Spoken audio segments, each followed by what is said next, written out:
down the track, take you to another place and time. You're coming home to me, and everything's gonna be fine. Everything's gonna be fine. Everything's gonna be fine.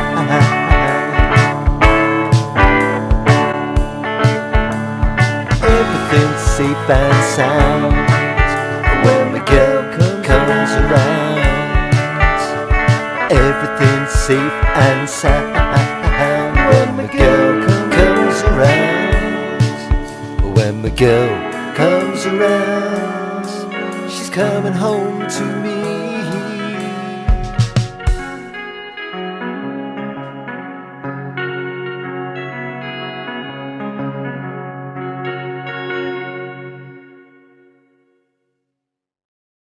Welcome to what's now become known as side 2 of this podcast. This is the 20 least worst eyeball tracks. Back at the start of July 2025, myself and long-term contributor, friend from school, Clive Schooling, got together and we listened to a lot of screaming eyeball tracks. Not always an easy task. And we decided, part as a tribute to our now departed friend Paul Bowden, and part as a full stop and a kind of salute to the eyeballs, their 30 years endeavour to produce a decent track, we thought we'd make a compilation of the 20 least worst eyeball tracks. This will be the 10 tracks that would form side 2 of an LP, as we've decided. Hope you enjoy the podcast, hope you have a giggle. Always bear in mind that the Eyeballs were only ever a hobby band, and it was never anything that was to be taken too seriously. But hopefully within these 10 tracks you're about to hear about and listen to excerpts from, you'll find something to like. We're going to play now one that, again, this is called Least Worst, so we don't pretend that any of these are great songs. As I say, a lot of them are half-baked demos. Every now and then, like the one we've just played, I think is pretty much cooked. But there are, I can always find flaws. I think the flaw with this one, if I'm honest, is that, and how do you feel about this, Clive? I said this to you yesterday. Did I make it clear enough what the joke was, or what the twist was in this song? So the the putting the wood in the hole is a bit of a it's just innuendo. A bit of innuendo goes in there, but I mean overall, I think it's it sounds good. Musically, it sounds like the production of it is. So the idea of the song, isn't it, is that his lover's leaving him, but he gets so diverted with the fact that the door's a bit sticky and a bit of a problem to shut, that he ends up just singing about that, and he completely forgets to sing about how much he's going to miss his lover. But I don't know if I made that clear enough in the song. To me it was clear. So it's when you go, lock the door. But I do feel that with hindsight I should have done a couple of lines like, babe, we've had a great time, but now you're leaving me, but when you go, could you leave, and I think that would have worked a bit better. Yeah, you're probably right there. So I think that's maybe... Oh, and the fact that, like, when I listened to it yesterday, you had to explain all that bit, what it was about before the actual song, kind of proves your point. Right? Yeah. I think if you know that, it works better. It still works very well, and the video is quite comical, isn't it? So if you... strange. Yeah, I still can't believe it's a straight video, but apparently it is. It's a Swedish, pretty sure it's Swedish. It's a Swedish educational video about how to close the door properly. But it's from the 70s, and it just looks totally bizarre, doesn't it? It looks like we've done it to take the piss. Yeah. But it is an educational video that I found online that works perfectly with the song. Absolutely, even the bloke that's doing it, and he's got the beard. Yeah. He's pulls some really weird expressions. The way he walks over the door is just so exaggerated, isn't it? It's unbelievable. Yeah. And it really does help with the song. If you're listening to the song, go and watch the video. You won't. No, if you're listening to it when you go lock the door or leave the door or again, it's sample based, but and I keep saying this, but again, it's not. We didn't just lift something from a Casio keyboard. It is, carefully arranged samples, courtesy of Mr. B. So thank you for that, Paul. And I just like it. I mean, I think it made the top 20 list because it's well sung, it's well executed. My vocal does crack a bit on one of the lines, but it kind of works because in my head, the guy's heartbroken. I know that probably doesn't come across as well as it should do. And that is the flaw with the song that, Paul might not have been listening to the lyrics. But if he was, he might have said to me, well, Bill, should you not, make it a bit clearer to the listener that, this bloke's splitting up with somebody. But anyway, now you know that's the idea. So this song's called When You Go Lock the Door, or When You Go Shut the Door. When You Go Lock the Door, it's called. And do you know what? I'm trying to think what session it's from, but I just cannot place what session it's from. There was one session that me and Paul did, and we couldn't remember a thing about it. We couldn't remember what we recorded. You remember of it, Bill? Well, yeah, it's crazy. There was one session we did, and we're not sure where we went, what we did. We couldn't find any recordings from it. We couldn't find any videos from it. We just remember that there was a porch that looked out onto a big front garden, and there was a rocking chair. And that was all we could remember about it. Oh, and rather weirdly, we can remember that at one stage we were doing a video and we were chucking things out of a window. But maybe we were just pissed out of our heads and wrecking the place. I don't know.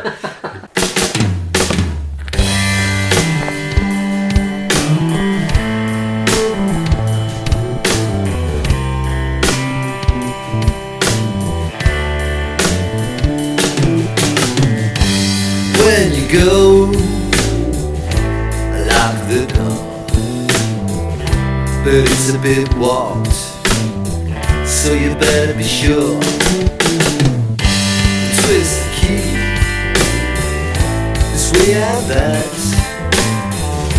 It might be quite hard at first, but once you get the knack, there's no looking back, there's no looking back, there's no looking back. There's no looking back, once you get the knack. There's no looking back. I once had a time when it just wouldn't shut, so I made my way down the DIY hut. The man in there was really quite dope, but give him his due, I got my wood in the hole. When you go, close the door, or lock the door. I still don't I only wrote the bloody thing, what do I know? Yeah, so that was good. So the next one we're going to hear is called Me Mark 5. So basically it was again, a little bit of self-indulgence from me, but it was just about, the feeling that you're constantly changing, reinventing yourself, certainly up to a certain age. I think you get to an age and you get to know who you are. I think when we get there, Clive, we'll let them know, shall we? Oh, we will, yeah. Yeah, we'll let them know. I'll let myself know, no. Star Wars, you ever seen Star Wars, man? It's a good film. Star Wars? What's that? Yeah. Well, it's some movie, wasn't it, about space or something? I don't know. No. Anyway, listen everybody. Me Mark 5, so it's got a real nice punk kind of, modern punk. Yeah, it's also got a bit of a Hawkwind vibe to it. Which, does it for you, doesn't it? Yeah. I'll admit that's one of the reasons it's in there. Yeah. Vocals are good. I quite like the backing vocals as well. Make it very interesting. The way that you've got that kind of vocal going on, which emphasises the end of each verse, which is quite nice. Yeah, I just like it. Again, it's energy, isn't it? And it has got a good sound to it. But then it's the eyeballs, isn't it? That's what's going to happen. You're going to get a fluff. And if you only get one fluff in a record, then it's in the top 20, isn't it? Because it makes it one of our least worst songs. So here it is from about 2008, Me Mark 5.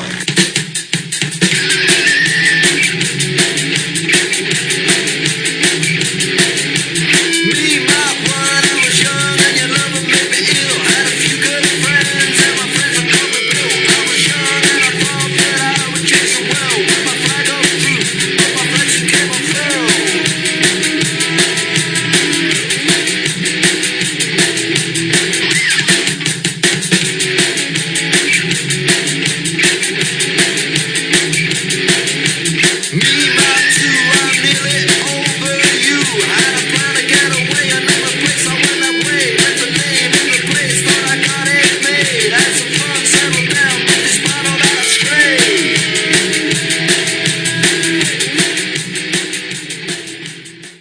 So that was me Mark 5. But yeah, like it for its energy. So the next one is interesting. So I think this one was done around about 1990.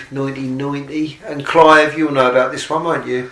It was the first, wasn't it? It was the very first one. So when we was at school, one of the things me and Clive bonded on was singing stupid bloody songs. For some reason Paint Your Wagons was one of the big things, wasn't it? So They Call the Wind a Bugger was one, wasn't it? Hand Me Down the Cannabis. Hand Me Down That Cannabis, yeah. Obviously Hand Me Down a Can of... What was the actual lyric? Hand Me Down a Can of Peas. It's something like that, yeah. Which is equally ridiculous, isn't it? I think that one's better, to be fair with you. They Call the Wind Mariah, which was They Call the Wind a Bugger. I like to talk to the trees, so they lock me away.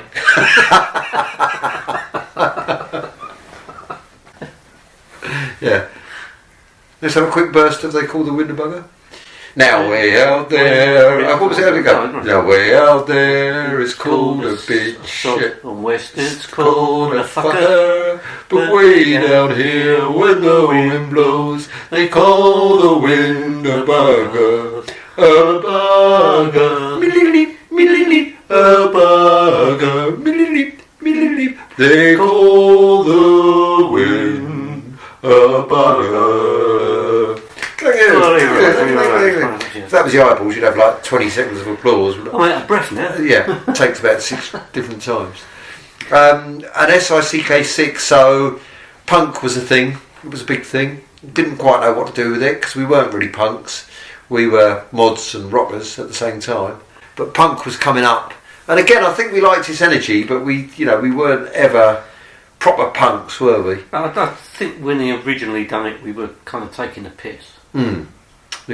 Yeah, it was taking the piss, wasn't it? Well, it wasn't a homage, was it? No, it wasn't a homage. It was taking the piss. Yeah. Mind you, having like, as I got older, I do like some of the old punk songs. Yeah. But anyway, SICK6 was an early one. But I don't think we ever recorded it, did we? Because we just didn't have any means to record it, did we, at the time? So it never got recorded. So me and Paul were talking about it around about 1990. And we said, well, let's do a version of it. So we did. But obviously, because it was a playground song, it only had about 4 lines. So we did our best with it. And then we had a bit of time left over. So I think impromptu, we just went into Buzzcocks, which is a good song. But I would say more new wave than punk. And the Buzzcocks were a good band. And we decided to go into a quick version of Ever Fall in Love with Somebody That You Shouldn't Have. And I forget the lines halfway through, so I'll just repeat a line. But it don't matter. It don't matter. It falls apart, but it don't matter. It especially don't matter because it's punk. Drums are falling all over the place. Paul's playing guitar well in that particular style. So Paul's playing guitar well. We've got our Rent-A-Crowd, which is, basically me and Paul on the 4-track. One of the things we most enjoyed doing was just applauding ourselves as much as possible, and then going over it again, and then going over it again, and then going over it again, and then maybe adding in a few "We love the screaming eyeballs," that kind of thing, because it was just great fun. Paul got bored with it long before I did. But yeah, so let's have a listen to this then from 1990. The first song that we ever wrote, and it was actually me and Clive that wrote it, so we'll claim credit for it. And you'll realise what an unrecognised gem it is when you hear it. Followed by a quick version of the Buzzcocks, Ever Fallen in Love with Someone You Shouldn't Have Done. Fuck off.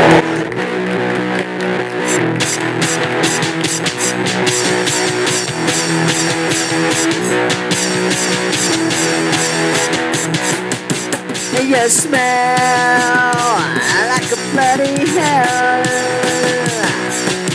You stink, you're like a blocked up sink. And you're making me as I get sick. As I get sick. As I get sick. Sick. Oh, you stink like a blocked up sink.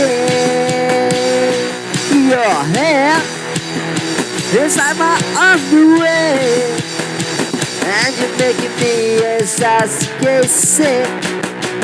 As I get sick, you're making me as I get sick. Sick, you make me sick. You make me sick. You make me sick. You make me. Ah, fuck off.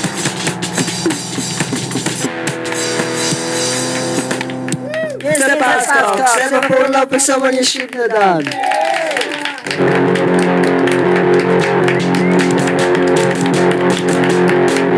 Spur my natural emotions.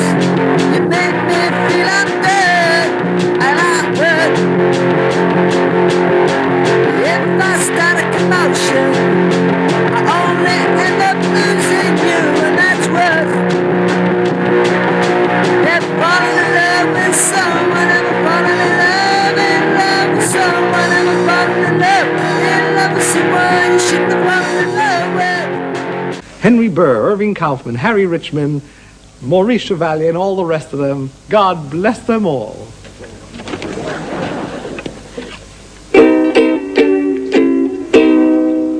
Tiptoe through the minefields, on a windy day. Just tiptoe through the minefields with me. Stagger through the minefields, on a windy day. Yes, stagger through the minefields with me. Drop dead in the minefields, on a windy day. Just drop dead in the minefield with me.